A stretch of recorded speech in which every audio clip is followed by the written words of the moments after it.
Hello everyone and welcome back to the Dork Side. I am the Dork in the Road and today it is my 3.5-year review of my time on this baby right here, the Honda CRF250L.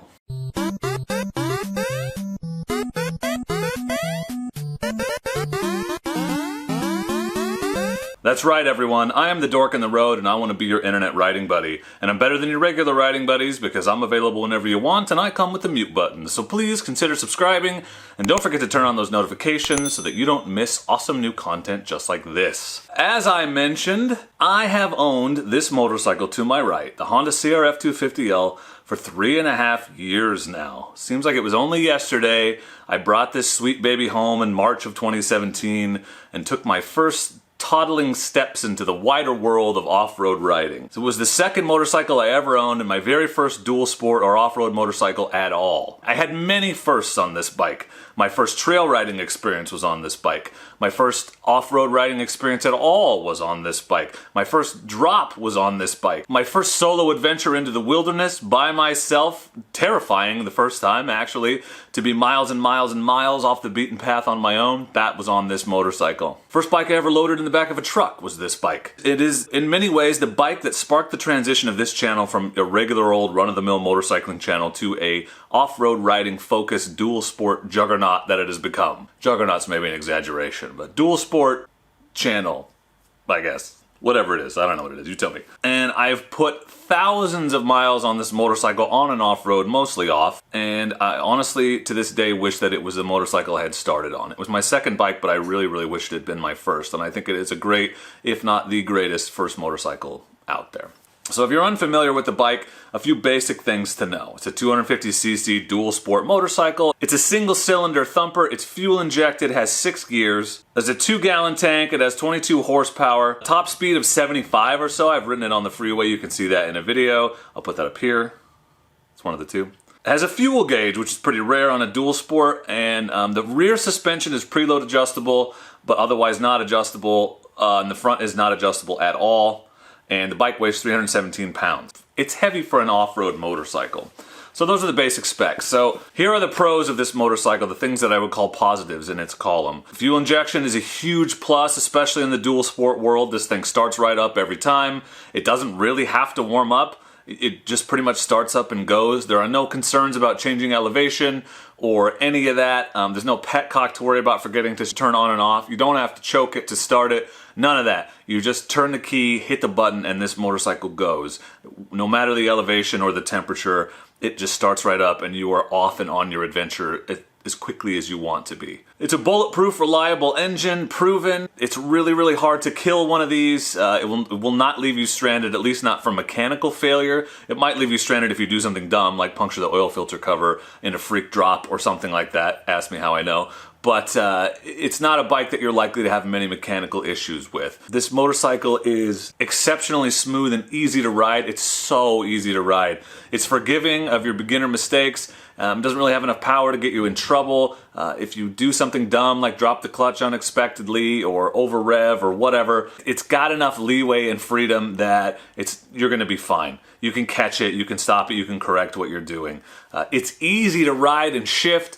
My daughter, like I mentioned, I taught her to use a clutch and shift on this bike, and the weight was a little bit of a problem for her, but as far as riding it, shifting it, and all of that, never had a problem. I was really impressed how quickly she took to it, and a lot of that is because this motorcycle is just really, really easy to ride. It's a great, easy to ride bike, and if you were a new rider, it's a great bike to start with. It's very confidence-inspiring and capable. This bike has outperformed me as a rider on countless occasions.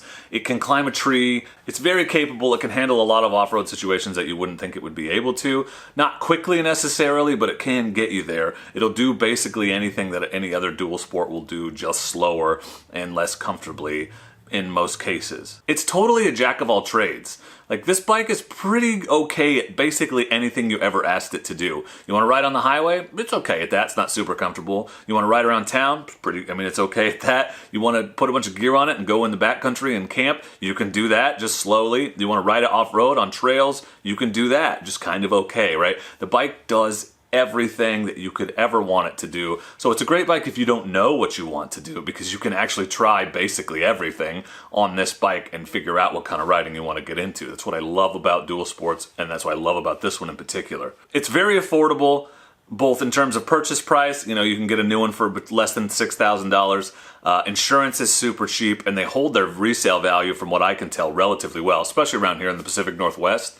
Dual sports really hold their value, but you're not making a massive financial decision or potentially a massive financial mistake by purchasing one, because they're not hard to get into and money-wise, and they're easy to get out of because they're popular. And it may be, like I said, the best first motorcycle of all time. Capable, easy to ride, inexpensive, and opens up a world of possibilities. You can do any kind of riding you want on it. And so that's a massive plus in its column. So if you're a new rider or even an intermediate rider, it's a fantastic bike. Like, you will be wildly impressed with it, and it will do anything you could possibly want it to. So that's what I like about it. Now, after riding it for 3 years, I can tell you there are some things that I don't like about it. So here's a few cons, a few negative things about the bike, because I'm trying to give you a well-rounded impression if you're thinking about buying one. So first of all, the gas tank is super small. 2 gallons is a small tank. And as I go down this list, keep in mind there are aftermarket parts that you can buy that will remedy basically every single one of these. So I'll talk about the small gas tank, right? It's only 2 gallons. Well, you can get an aftermarket tank that's much bigger, or add a Rotopax, or carry a giant loop gas bag. Like, these are things that you can do, but I'm going to talk about the bike in stock form and the things that are less than ideal about that. It's not super comfortable. No dual sport is. The seat in particular is not comfortable. You're definitely going to feel the vibrations on the highway. You know, there's not any wind protection, so those things all factor in depending on how fast. If you're just riding in the woods, you don't notice it as much, but if you're on the highway, you definitely will. I mentioned before how it's smooth and forgiving in its power delivery, but that can actually be a disadvantage off-road and in certain situations when you need a lot of power quickly, such as you come around a corner and there's a hill climb, or you need a little bit of a bump to get the front wheel up over an obstacle. It's nice to be able to get power quickly, and this bike is not really good at that unless you really pop the clutch and rev it a lot. So it's, while it is very forgiving of your beginner mistakes, it doesn't have a lot of torque, and it can't save you in those situations the way a more torquey motorcycle would do. You can change out the sprocket on the rear. That'll give you a little bit extra pop, but again, that's one of those aftermarket modifications I talked about, and you're sacrificing some top end when you do that. It's got a weirdly laggy kind of power delivery. It takes a second. There's a perceptible lag between when you twist the throttle and when the bike starts to accelerate. Not a huge deal riding around town or on the highway. Definitely a huge deal off-road in a situation where you need that power immediately, and so you have to plan ahead more, and it's just a little bit annoying. It's pretty heavy. I mean, it's a lot heavier than a dirt bike, obviously, but it's 320 pounds is not nothing, especially when you're trying to throw it around the trails or turn around, or if you drop the thing. You definitely feel it when it starts to tip. It's a lot harder to hold up than a lighter bike, and I feel like it wears its weight in a weird way. It feels weirdly top heavy, and I have to fight it sometimes in off-road situations, whereas I don't feel that way on other motorcycles that I've ridden. The suspension is really not awesome. It's probably the biggest weak point of this bike. I mentioned before it's not adjustable except for the preload on the rear. The front suspension dives. It will bottom out on you. It will deflect weirdly off of rocks, and there's nothing you can do about it without making modifications. So there's a limit to this bike's potential, and the limit is the suspension. I said it will do anything you want it to do, and that's true, but the speed at which you do those things will be dictated by the suspension, and you'll probably be doing them slower than you'd like to be, depending on how hardcore of off-road riding you're trying to get into. It's fine on the road, it's fine on the street, it's fine on a light gravel road or a fire road, just putting around exploring the woods. Totally fine, you're not going to notice it. In fact, it makes it more comfortable. But in those more spirited riding situations, it's definitely a weak point. And because of that, I don't think it's a great trail bike. I have a whole video on that you can check out. So overall, in my opinion, the CRF250L is a fantastic motorcycle for a beginner to intermediate rider looking to get into the world of off-road riding. If you've never ridden off-road before, or you want a bike that kind of does it all and can get you off-road but also get you there on the road, great bike for that. Fantastic motorcycle. It's capable, forgiving, and can be had for a reasonable amount of money.